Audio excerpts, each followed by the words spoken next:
अलैकुम। TNN TV के साथ मैं हूं कौकब फारूकी। सबसे पहले शामिल करेंगे न्यूज हेडलाइंस। वजीर आजम इमरान खान का मुजफ्फराबाद में जलसे से खिताब। मसला कश्मीर हल न हुआ तो इलाकाई अमन के लिए शदीद खतरा बन सकता है, सदर मुमलिकत। वफाकी हुकूमत सूबाई खुद मुख्तारी पर कोई आंच नहीं आने देगी, वजीर खारजा। सिंध के खिलाफ साजिश बर्दाश्त नहीं करेंगे, chairman people's party Bilawal Bhutto. Noon league की आजादी मार्च में शिरकत, फजलुर रहमान नवाज शरीफ के मुंतजिर। पैरागॉन सिटी करप्शन केस में ख्वाजा बरादरान के जुडिशल रिमांड में 4 रोज की तौसी। आसिफ अली जरदारी की जेल में सहूलतों की दरख्वास्त, एहतसाब अदालत अडियाला जेल के हुक्काम पर बरहम।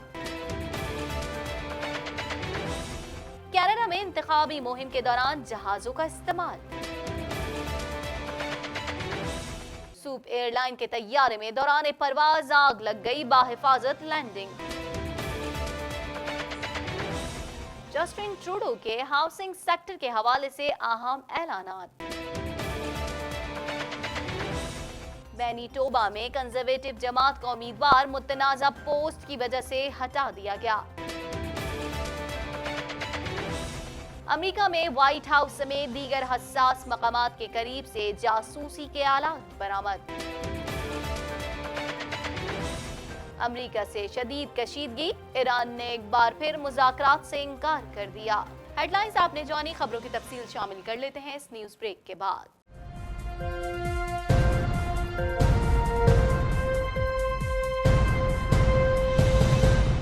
मुजफ्फराबाद में जलसे से खिताब करते हुए वजीर आजम इमरान खान ने कहा है कि मोदी ने मकबूजा कश्मीर में आवाम को 40 रोज से बंद किया हुआ है। भारत कुछ भी कर ले कामयाब नहीं होगा।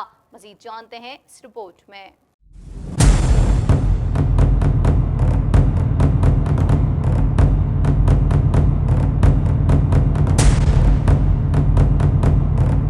वजीर आजम पाकिस्तान इमरान खान ने कहा है कि मैंने कश्मीर का सफीर बनने का फैसला किया और हर जगह कश्मीरियों के लिए आवाज बुलंद की। अगले हफ्ते अक़वाम मुत्तहिदा की जनरल असेंबली में शिरकत के लिए जा रहा हूँ। इंशाल्लाह अपने कश्मीरी भाइयों को मायूस नहीं करूँगा। मोदी कान खोल कर सुन लो, ईमान वाला आदमी हूँ, डरता नहीं। अगर पाकिस्तान के खिलाफ हर्जत सराई की गई तो ईंट का जवाब पत्थर से दिया जाएगा। मुजफ्फराबाद में खिताब करते हुए वजीर आजम इमरान खान का कहना था कि 40 दिनों से हमारे कश्मीरी भाई बहनें, बुजुर्ग, बच्चे कर्फ्यू के नीचे हैं और मैं आज खास तौर पर नरेंद्र मोदी आपको यहाँ से पैगाम देता हूँ कि सिर्फ बुज़दिल लोग और बुज़दिल इंसान ही इंसानों पर ऐसा जुल्म करते हैं जो आज कश्मीरियों पर हिंदुस्तान की 9 लाख फौज कर रही है। नरेंद्र मोदी और इसकी इंतहा पसंद जमात RSS आज कश्मीर में जो कुछ कर रही है, मैं ये बताना चाहता हूँ कि आप जितना मर्जी जुल्म कर लें, आप कामयाब नहीं होंगे, क्योंकि कश्मीर की आवाम, बच्चे, खवातीन और नौजवान के अंदर मौत का खौफ खत्म हो चुका है, इसलिए आप उन्हें शिकस्त नहीं दे सकते।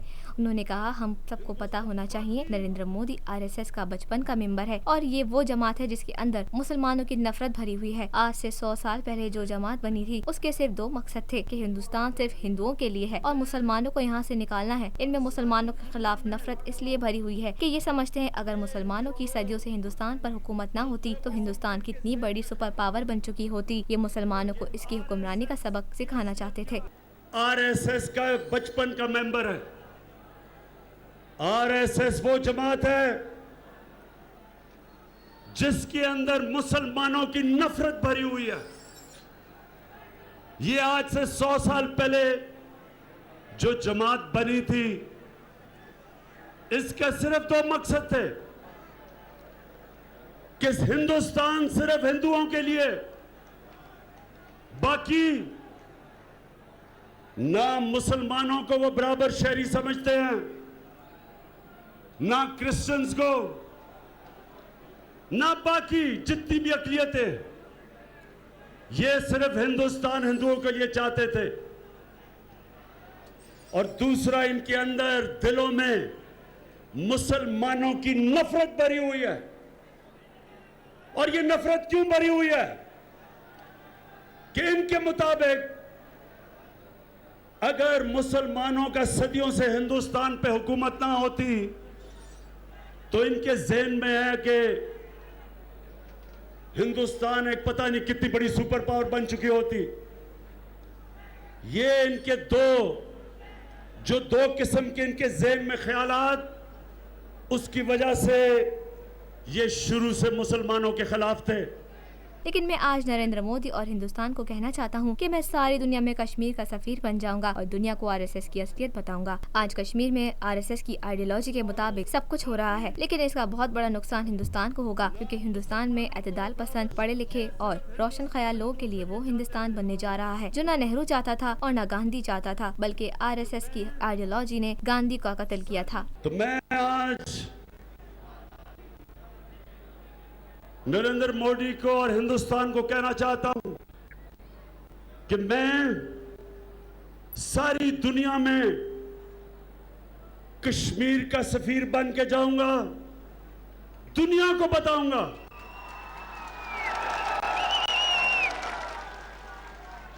कि आरएसएस की असलियत क्या है। जिस तरह हिटलर ने और नाजी पार्टी ने जर्मनी में अक़लियतों पे जुल्म किया, जिस तरह उन्होंने इंसानों का कत्ल, ये भी वही उस रास्ते पे चल रहे हैं। वजीर आजम ने कहा, आज कश्मीर बैनुल-अक़वामी मसला बन गया है। अक़वाम मुत्तहिदा की सिक्योरिटी काउंसिल में 50 साल बाद कश्मीर इशू पर बात हुई है। इसके अलावा यूरोपीय यूनियन ने पहली दफा कहा है कि कश्मीर का मसला अक़वाम मुत्तहिदा की सिक्योरिटी काउंसिल के मुताबिक हल होना चाहिए, जिसका मतलब है कि कश्मीरियों को रेफरेंडम का हक मिले और वो अपने मुस्तकबिल का फैसला कर सकें। वजीर आजम का कहना था कि मैं अगले हफ्ते में न्यूयॉर्क में अक़वाम मुत्तहिदा की जनरल असेंबली में जा रहा हूँ और इंशाल्लाह अपने कश्मीरियों को मायूस नहीं करूँगा और उनके लिए खड़ा रहूँगा। आज तक कोई भी कश्मीरियों के लिए ऐसे खड़ा नहीं हुआ जैसे मैं खड़ा हूँगा। बैनुल-अक़वामी मीडिया पर कश्मीर की बात करूँगा। वज़ीर आज़म का कहना था कि हमने इनका पायलट वापस कर दिया, क्योंकि हम हिंदुस्तान को कह रहे थे कि हम जंग नहीं चाहते बल्कि मुज़ाकरात से अपने मसले का हल चाहते हैं। लेकिन हिंदुस्तान और नरेंद्र मोदी ने कहा कि पाकिस्तान डर गया है और डर कर पायलट वापस कर दिया है। मोदी, कान खोल कर सुन लो, ईमान वाला आदमी मौत से नहीं डरता। अल्लाह कुरान में कहता है कि जो लोग ईमान ले आए उनका खौफ दूर कर दिया जाता है। यूरोपियन यूनियन ने कहा कि कश्मीर का मसला यूनाइटेड नेशंस की सिक्योरिटी काउंसिल के मुताबिक होना चाहिए, जिसका मतलब कि कश्मीरियों को हक मिलेगा एक रेफरेंडम के जरिए अपने मुस्तकबिल का फैसला करने का। यह पहली दफा यूरोपियन यूनियन ने कहा। उसके अलावा यूनाइटेड नेशंस की ह्यूमन राइट्स 58 मुल्कों ने पाकिस्तान की तायद की कि कश्मीर में कि कर्फ्यू उठाया जाए। यह भी पहली दफा हुआ। उसके अलावा सुनते जाए, ओआईसी जो इस्लामिक ममालिक के जो कॉन्फ्रेंस है, उन्होंने भी कहा कि हिंदुस्तान कर्फ्यू उठाए कश्मीर के ऊपर। 40 बल्कि 50 बरतानिया के एमपीज ने बरतानिया की पार्लियामेंट में कश्मीर के लिए पहली दफा बात की। बात करेंगे सदर मुमलिकत डॉक्टर आरिफ अलवी ने कहा है कि भारत हमेशा पाकिस्तान के अंदर दहशतगर्द कार्रवाइयों का सरपरस्त रहा है। संगीन जराइम की पादाश में कुलभूषण को मौत की सजा सुनाई थी। मजीद अहवाल इस रिपोर्ट में।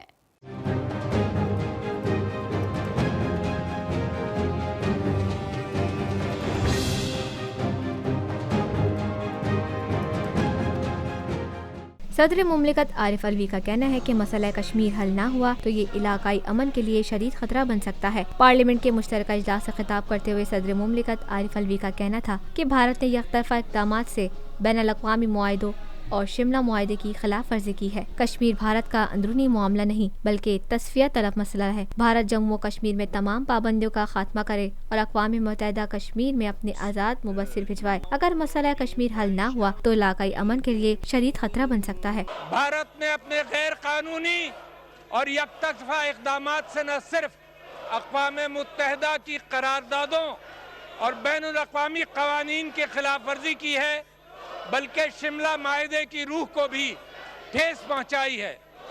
इस सिलसिले में पार्लियामान ने अपने 7 अगस्त 2019 की मुश्तरका इजलास में मकबूजा जम्मू और कश्मीर में भारतीय हुकूमत की तरफ से उठाए गए गैर कानूनी और यकतरफा इक़दामात की मुत्तफ़िक़ा तौर पर शदीद मज़म्मत की। सदर मुमलिकत का कहना था कि 9 लाख भारतीय फौजियों की मौजूदगी से इस वक्त कश्मीर दुनिया की सबसे बड़ी जेल बन चुका है। वादी में कश्मीरियों की नस्लकशी की जा रही है। गासिब भारतीय अफवाज गैर कानूनी गिरफ्तारियां और कश्मीरी खवातीन की असमत पामाल कर रही है। भारत की जुनूनी कार्रवाइयों से 90 लाख कश्मीरियों की जिंदगी को शदीद खतरात लाहक हैं। मजलूम कश्मीरियों की नस्लकशी बर्दाश्त नहीं की जाएगी। 90 लाख कश्मीरियों की जिंदगी को शदीद खतरात लाहक हो चुके हैं।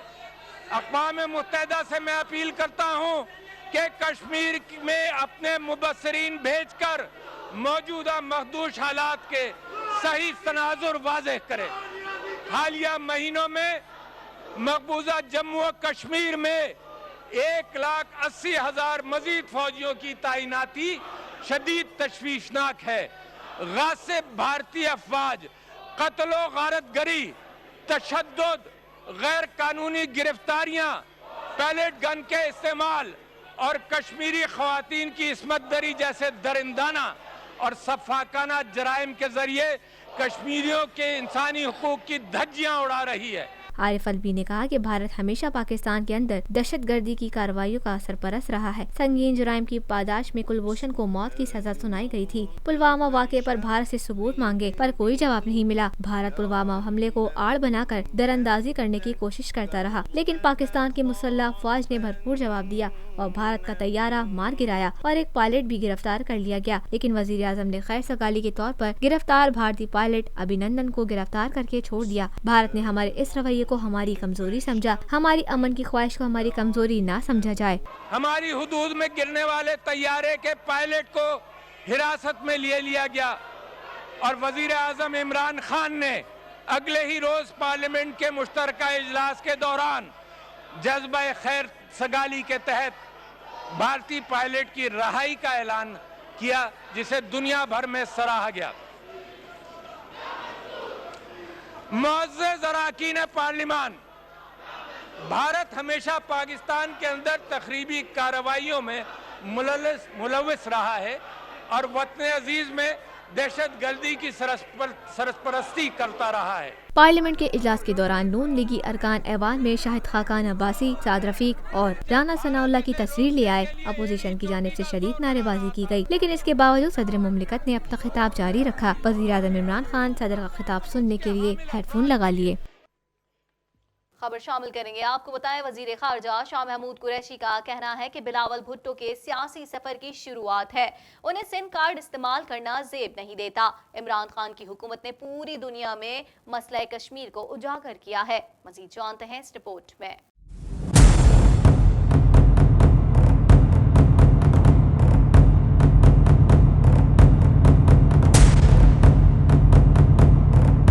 वजीर खारजा शाह महमूद कुरैशी का कहना है कि बिलावल भुट्टो के सियासी सफर की शुरुआत है। उन्हें सिंध कार्ड इस्तेमाल करना जेब नहीं देता। इमरान खान की हुकूमत ने पूरी दुनिया में मसला कश्मीर को उजागर किया है। तफसीलात के मुताबिक वजीर खारजा शाह महमूद कुरैशी ने कौमी असम्बली के इजलास में इजहार ख्याल करते हुए कहा कि सिंध के अरकान के जहन में कोई तशवीश नहीं होनी चाहिए। सिंध मुल्क की अहम इकाई है। माजी के किरदार से किसी को इख्तिलाफ नहीं। हुकूमत के तवज्जुह से कहता हूँ, आइन का एहतराम था, है और रहेगा। वफाकी हुकूमत सूबाई खुद मुख्तारी पर कोई आंच नहीं आने देगी। वजीर खारजा का कहना था कि आर्टिकल 149 से मुतालिक वजीर कानून का वजाहती बयान पढ़ा और सुना है। फरूख नसीम ने वजाहत की है कि जो कुछ मुझसे मंसूब किया जा रहा है वो नहीं कहा। बिलावल भुट्टो से कहना चाहूँगा कि आपके सियासी सफर की शुरुआत है। किसी की दबाव और जज्बात में आकर सिंधु देश की बात करना मुनासिब नहीं। मौजूदा चेयरमैन पीपल्स पार्टी को सिंध कार्ड इस्तेमाल करना जेब नहीं देता। उन्होंने कहा कि पीपल्स पार्टी तो माजी में वफाक की बात करती रही है। हमारा ईमान है हर सिंधी वफाक का साथ देगा। उनकी हुब्बुल वतनी पर शक नहीं। वाज़े कहना चाहता हूँ, मुल्क में सूबाई तासुब की कोई लहर नहीं। कम से कम आप आज बाहर ये तासुर न दे, आज बाहर ये तासुर न दे कि पाकिस्तान के अंदर ये सूबाई तासुब की लहर में कोई लहर नहीं है। आज मैं दावे से कहता हूँ, चाहे उर्दू स्पीकिंग सिंधी हो या सिंधी स्पीकिंग सिंधी हो, ये सब मुहिब वतन हैं। क्या इनके बड़ों ने पाकिस्तान के लिए हिजरत नहीं की? क्या महाजरों ने पाकिस्तान के लिए हिजरत नहीं की? अपना घर बार नहीं छोड़ा, अपनी जायदादें नहीं छोड़ी, अपने कब्रें नहीं छोड़ी? आए कायद आज़म के कहने पर ये महाजर वो तबका है जिन्होंने पाकिस्तान बनाने में इन्होंने बहुत बड़ी कुर्बानी दी है और हम उस कुर्बानी को तस्लीम करते हैं। वजीर खारजा ने मजीद कहा कि अपोजिशन के एहतजाज से तासुर गया। मसला कश्मीर पर प्रोडक्शन ऑर्डर को फौकियत है। सदर की तकरीर पर एहतजाज जारी रहा। अपोजिशन को एहतजाज से नहीं रोका। हमें एक दूसरे से सीखना और साथ लेकर चलना है। अक़वाम मुत्तहिदा की सलामती कौंसिल को अगस्त में 4 खत भेजे। सिक्योरिटी कौंसिल में बहस आपके सामने पेश करता हूँ। जनेवा में 58 ममालिक से आपके मौक़िफ़ की तायीद की है। वजीर खारजा का कहना था कि भारत प्रोपेगेंडा इसलिए कर रहा है कि आज मुंह दिखाने के काबिल नहीं। भारत ने मकबूजा वादी में इंसानी हुकूक पामाल कर रखे हैं। 17 सितंबर को पहली बार यूरोपियन पार्लियामेंट में मसला कश्मीर उठाया जाएगा। इमरान खान की हुकूमत ने पूरी दुनिया में इस मसले को उजागर किया है। 27 सितंबर को इमरान खान पाकिस्तान और कश्मीर की आवाज दुनिया को पहुँचाएंगे। पीपल्स पार्टी के दोस्त बात कर लेते, लेकिन बात को जब इतनी तवालत दी गई कि पूरा जो सदर की तकरीर थी उस पर एहतजाज जारी रहा। उससे क्या हुआ? वो आपका हक है, मैं आपको रोक नहीं सकता। आप कल करना चाहें, आप अभी करना चाहें, कर सकते हैं, कौन रोक सकता है आपको? लेकिन उससे तासुर क्या गया? उससे तासुर ये गया कि सिर्फ प्रोडक्शन ऑर्डर फौकियत हासिल कर गया। कश्मीर का जो मसला जिस पे दुनिया की नजरें लगी हुई हैं, दुनिया आज कश्मीर के बारे में फिक्रमंद है, दुनिया की तवज्जो वहां लगी है और आपने प्रोडक्शन ऑर्डर को फौकियत दी है। आपको पूरा मौका मिलेगा। आपने प्रेसिडेंशियल डिबेट पर हर मेंबर को फ्लोर मिलता है जनाब वाला, बजट की तकरीर में और प्रेसिडेंशियल एड्रेस पे every member has the right to speak. You can raise it over and over again if you want to, that's your prerogative. कुछ बात करेंगे शहबाज शरीफ की ज़ेरे सदारत मुस्लिम लीग नून का आला सतह इजलास मुनक्किद हुआ, जिसमें तय किया गया कि मौलाना फजलुर रहमान के आज़ादी मार्च में शिरकत का फैसला नवाज शरीफ से हतमी मुशावरत के बाद किया जाएगा। मज़ीद जानते हैं इस रिपोर्ट में।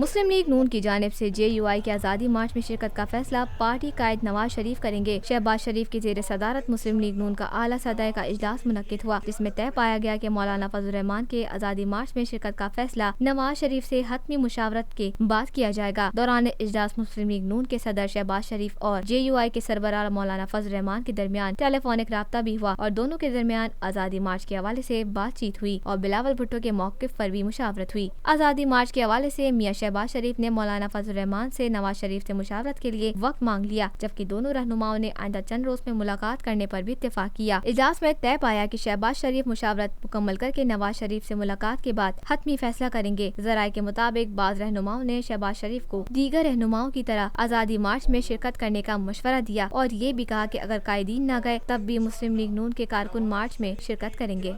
लाहौर से खबर शामिल करेंगे। आपको बताएं, लाहौर के एहतसाब अदालत ने पैरागॉन सिटी करप्शन केस में ख्वाजा बरादरान के जुडिशल रिमांड में 4 रोज की तौसीह कर दी। अदालत ने ख्वाजा बरादरान को 17 सितंबर को दोबारा पेश करने का हुक्म दे दिया। मज़ीद जानते हैं इस रिपोर्ट में।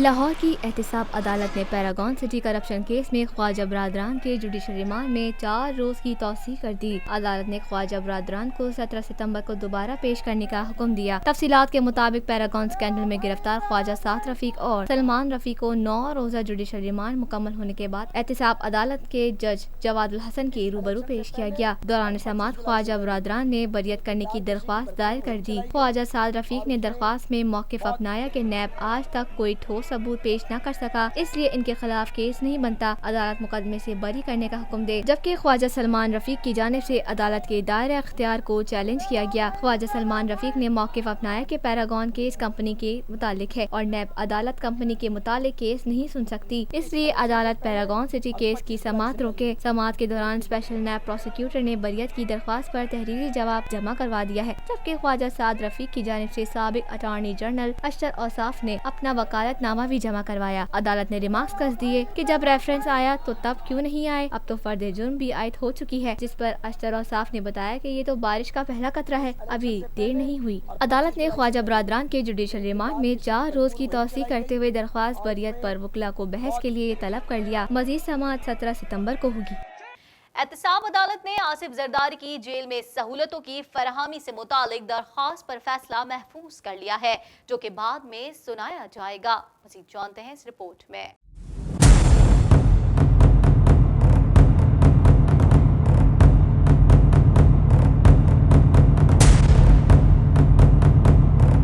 एहतसाब अदालत ने आसिफ जरदारी की जेल में सहूलतों की फराहमी से मुतालिक दरख्वास्त पर फैसला महफूज कर लिया है, जो कि बाद में सुनाया जाएगा। एहतसाब अदालत ने अडियाला जेल हुकाम पर बरहमी का इजहार करते हुए रिमार्क्स दिए कि बेटर क्लास के मुल्जिम को ऐसी सहूलत क्यों नहीं दे रहे, जिस पर नुमाइंदे अडियाला जेल ने जवाब दिया कि नवाज शरीफ को तिब्बी बुनियादों पर AC की सहूलत दी गई। जज मोहम्मद बशीर ने कहा कि हर केस एक नौयत का नहीं होता, कानून जब इजाजत देता है तो AC क्यों नहीं दे रहे। कानून कोई डेकोरेशन पीस नहीं के सजा कर रख दो, रिवायात पर नहीं बल्कि कानून पर अमल करें। आसिफ जरदारी के वकील का कहना था कि वो दिल के मरीज में मुब्तला हैं और उन्हें 7 स्टंट डले हुए हैं। याद रहे कि आसिफ जरदारी की जानिब से तौहीन अदालत की दरख्वास्त दायर की गई थी, जिसमें मौक़िफ़ इख्तियार किया गया था कि अदालती इजाजत के बावजूद AC की सहूलियत फराहम नहीं की गई। मजीद खबरों को भी बुलेटिन का हिस्सा बनाएंगे, मगर इस शॉर्ट ब्रेक के बाद।